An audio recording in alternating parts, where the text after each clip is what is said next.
right away. Right. I'm just joking. But eventually, you know, he kept telling me him and his girlfriend was having problems. So I was like, why you telling me, nigga, go pray? Go pray. Right. And I told him, you know what, come over and see me. You know, after a while, I was like, come, let's talk about it. Okay, so we talked about it. And then the next time I saw him was at a Q function. And I saw him, and he picked me up, and he carried me across the room. And I was like, ooh, you going to get me beat up, because where's your girlfriend? He said, I don't have her no more. You're my girlfriend. And we've been together ever since. Swear to God. Dang. So whatever I did Max that night worked. What? And y'all still together? How long y'all been married? We've been together 27 years. We've been married 24. It'll be 25, our anniversary. Yeah, dog. Y'all been married since Bill Clinton was in office, ain't you? Absolutely. I think even before that. I don't know. I don't remember, but yeah. Okay. Now, someone said heavily that Keith Shepard is in Atlanta practicing. And he went to Howard, though. I don't know why. I know he did a summer program at Meharry before I did, but he went to Howard University. And yeah, he's here in Atlanta somewhere. I haven't spoken to him in a while. Okay. AU Forever wanted to ask you, when did you know dentistry was your profession of choice, Heavenly? When I got interested in dentistry, I went and shadowed another dentist. His name was Dr. Scott. He's in Tallahassee, Florida. He allowed me to come to his office, and I was just amazed at his hours, because he was just sitting like he chilled so hard, and he, came in prepped, and he had all these diamonds on, you know what I mean, like diamonds and stuff. And I was like, what this cat doing? He drove like a fancy car. I was like, he was drifting, and he seemed like he was chilling. Yeah. And to me, all the med students seemed like they were stressed out. So I was like, listen, let me see if I could do this. And when I started doing it, I had the skills. You know, it may seem easy, but it's very hard to sit up and cut a prep on a tooth if you're not artistic. It's a harder thing to do. I may make it seem easy, but the prep a tooth is not easy until you have time and stuff. So I was good at it from the very beginning. And then, I've always been smart. So I studied for the DAT, knocked that out the water, got some money, came to Meharry. Got it. After you finished Meharry, where'd you go once you and Damon finished Meharry? Damon matched at UT, University of Tennessee in Memphis, in family medicine. So you got to imagine, I had a baby. So I had a baby, and when we left, we were married, and we went to Tennessee together, Memphis, Tennessee. Yeah. Hated Memphis. Not saying didn't like Memphis itself. I didn't like the situation because Damon was a resident, and he was never home. And I didn't know anybody, you know what I mean? So I got a job part-time. I think I worked Monday through Thursday. And then I put my son in daycare. And, I worked, and he went but I didn't know anybody. You ain't know 8Ball and MJ? Girls came to Memphis, like Monica McIntyre. She was from Memphis. A lot of girls were from Memphis. When they came home, I had them all over. We partied and everything. But when I was there, I was bored. Like, he was going all the time. Yeah. So it was strict. It was hard. Yeah. Residency is hard. And you ain't running the 8Ball and MJG up there, did you? You went over to Orange Mound, was you? Nah, I ain't know them, but not at all. But Memphis, I wasn't in it, because Memphis to me was not progressive. Either you had a jerry curl and some gold teeth, or you were rich and they were either doctors or some kind of prominent somebody. It wasn't really an in-between in Memphis. Yeah, so I didn't understand that culture, but that was just my opinion of Memphis. Okay. After Memphis, where y'all go? Damon wanted to do ER because he had been moonlighting in the ER, right? And I guess you couldn't get the jobs making the kind of money you wanted being a family medicine doctor, because they wouldn't allow family medicine to work in the good ER. Well, I'm not saying the good ERs, but the busier ERs. So to make the money he wanted to make, he said he loved the ER. He wanted to do a residency. I said, hey, go for it. So he got into Emory in Atlanta. Yes. Emory, residency, Crawford Long, all that, but it's Emory. And he got in, and we came to Atlanta. Okay, I love it. When did you realize that you had a capability to be an outstanding business person? I don't know. I think that was innate because I didn't learn it from my parents. When I was in school, even like elementary school, I sold candy. People do that, sell candy, and you may have $5, then you make $10, then you got $20, then you would save it. Then when I got of age, I lied about my age to get a job. So I always had a job, and I saved my money. And I worked at the flea market. I wasn't old enough to do anything. Then I stole my sister's birth certificate. That's before the computers and all that, email and all that. I ain't telling my age, but I whited out her birth certificate, made a copy of it, and changed my birthday, and got a job at McDonald's. I think we had 16 to be there. Yeah. And I think I was 14 or 15. Got a job at McDonald's. Then when I got of age for real, I got a job at Wendy's. So I always had the working ethic, because I felt like my mama told me you got to work because you can't. I think I have a great man, but my mama told me you can't trust no men, and they don't respect you if you don't have your own income. So that was instilled in me from very little. So, entrepreneur since I can remember, always selling something, always got something going on. Okay, so where did you open your first practice up? Well, I would have opened a practice in Memphis, but I knew I did not want to live in Memphis. So when Damon got into Emory and Atlanta, I knew I wanted to stay there because it was out of Nashville, North Carolina. We were thinking about Charlotte or Atlanta. Yeah. So when he got smashed in Atlanta, I was ready to open my practice because I had been an associate for 3 years. So before we even moved here, I started looking at practices, and I got my first practice in Jonesboro. And a lot of people don't know this. My credit was jacked up. Your credit was good. But some kind of way, Damon had good credit. His credit was excellent. So they gave me a loan to get my first practice on Damon's credit. And all she wrote, Damon, I couldn't have done it without him. Initially. Okay. For those that don't know, now this is where our stories intersect.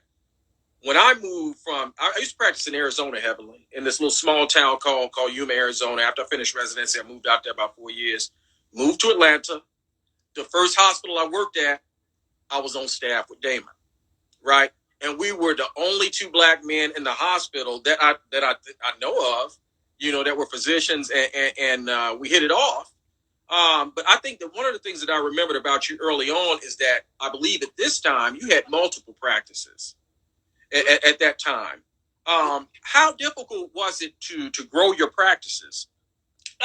It was not difficult because the guy I actually was an associate for in Memphis had multiple practices. So he made it look easy. So I wasn't ever scared because, I got a daddy working, Yeah. So when the opportunities came, what it was I had a consultant in my office. I don't know if I can say her name, but her name was Margaret McIntyre. She was my consultant.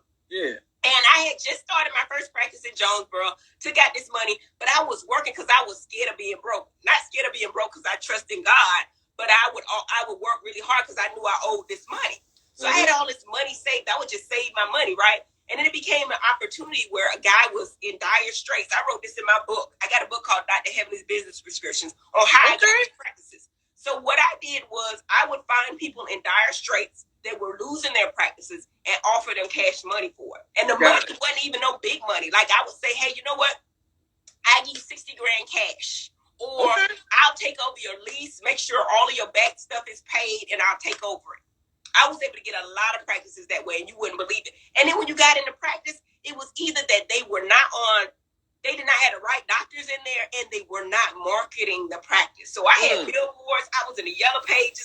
This is when the Yellow Pages was big, And then we moved on to Google Ads and all that. But I would always put 7%, because that's what my accountant would tell me, into marketing the practice. That's what the people weren't doing. Because if they don't know you there, you can't win.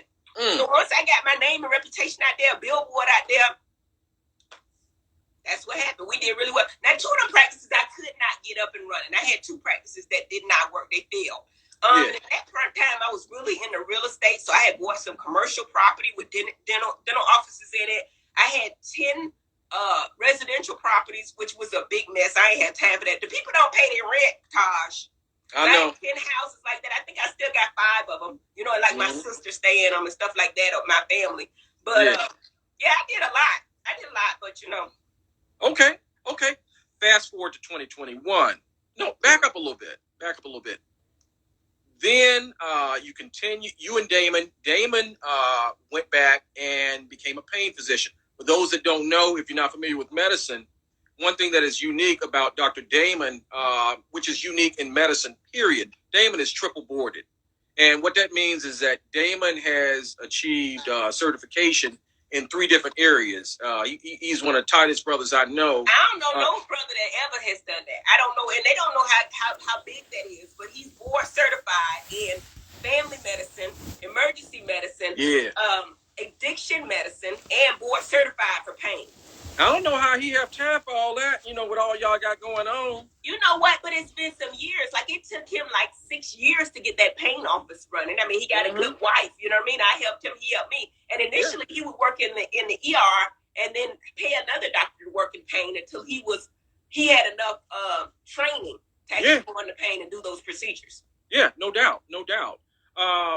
Married to medicine. How did you become involved with Married to Medicine? And a lot of people I don't like to say the name, but what it is, honestly, Mariah Huck. She was doing a pilot for a reality TV show. Yeah. And her husband worked in the ER with Damon. Damon didn't know him, but he knew his name. Yeah. And Toya and Eugene, Damon gave Eugene a job at Upson Regional. I don't know if I can say the name, but whatever it was Eugene's first job. Everybody know Toya on the show. His first job, he had finished his residency, and I think he was waiting on his other job to come, and he was getting married, so he wanted a job real quick. Damon was the only brother there, so he was like, yes, I can get another brother in here. And Eugene is tight. Nobody can take that away from a great doctor. Damon hired Eugene to work in that hospital, and that's how we became friends. And I used to have, they were looking for people with big houses, nice cars, that kind of stuff. Yeah. And that was us. And I met Mariah. She came to my house with some fake Louis Vuitton shoes. Let me hush. I ain't gonna talk about that girl. But honestly, I ain't got no beef with anybody. If I saw Mariah tomorrow, I'd give her the shirt off my back. Yeah. But what I got, because the first season, they don't pay you no money. I think like $2,500 an episode. Yeah. I'm talking too much. But they paid me a little bit more. I think they gave me $4,000 my first year. But anyway, and I did it because I saw something tangible the second year. Like, they had 2 million viewers. And I was like, my business mind came on. Like, listen, even if half these mother tuckers don't do me, if I get 10%, I'm good. Yeah. So I did it. Initially, I don't think I was the most liked bitch, but I think now that people kind of warmed up to me, they kind of understand my personality a little bit better. Yeah. So that's how that happened. Mariah Huck, Toya and Eugene. Some kind of way Toya knew Mariah, told her about me. And, so I had to thank Toya. Even though we beat, that's my friend. I got to ask you, because my folk been waiting to ask you. You and Toya, what's up with y'all? Y'all cool, or what's going on? We have a love-hate relationship. Toya will always be cool with me, always, because of the initiation. We joan back and forth. We come from different kind of lifestyles, honestly, and we're both A-type personalities. She's the girl that says, you know what? I stay at home, I do this, that, and other, and I'm in firm belief. So whatever works for you, but I guess in some kind of way we put down what each other does. You know what I mean? Like, bitch, you working, bitch, I'm home. So it's kind of like a love-hate relationship, but I love Toya, honestly. No doubt. No doubt. I heard Mariah's supposed to be from Chattanooga, ain't she? That's where she from. Okay. Don't bring it up, but don't. We gonna do that. Okay. No, but I think Honey Jew's 33. That's gonna happen eventually. Okay. How you and Simone doing? Simone and I have a love-hate relationship. I say that about everybody. Yeah. Simone and I have had some misunderstandings, and we're working our way through them. Okay, praise But praise I love him. her too. Honestly, I love all the ladies. Some of them I don't get along with. Yeah. But Well, praise him from whom all blessings flow, as they say up in the church house. You're a business person. You opened up. You have several bits. First of all, the book that you mentioned. What's the name of it, and where can they get it?